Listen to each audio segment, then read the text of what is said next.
Praise the Lord. எல்லாம் சந்தோஷமாக இருக்கிறீங்களா? இன்றைக்கு நம்ம வேதத்திலிருந்து ஒரு வசனத்தை தியானிப்போம்.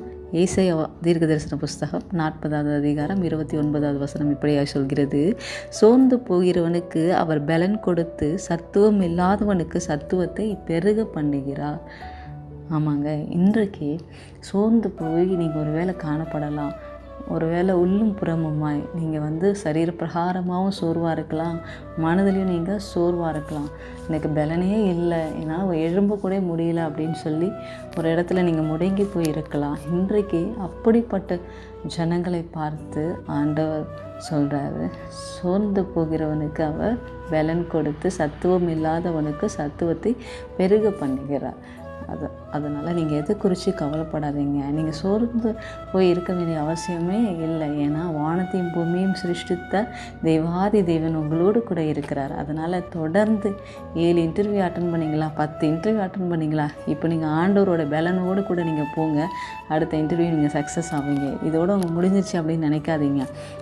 அடுத்து நீங்கள் முயற்சி செய்யும்போது ஆண்டவர் முன்பாக நீங்கள் வைத்து நீங்கள் போகும்போது உங்கள் வாழ்க்கையில் ஒரு மாற்றத்தை காண போகிறீங்க.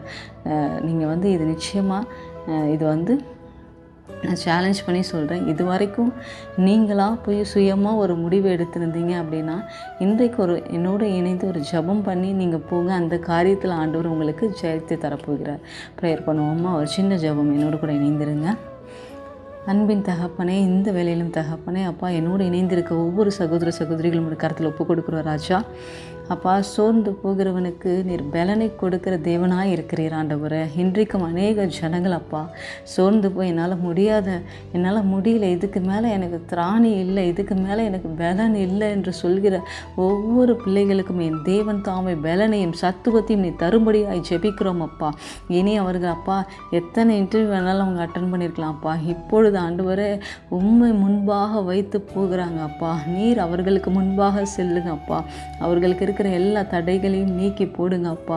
ஆண்டவரே எதை குறித்து அவங்க சோர்ந்து போயிருக்கிறாங்கப்பா, எந்த காரியம் அவங்க மனதை ஆண்டவரே கலங்கடிச்சிருக்குது எனக்கு தெரியாதப்பா. ஆனால் என் தேவன் நீர் சகலத்தையும் அறிந்திருக்கிறீர்.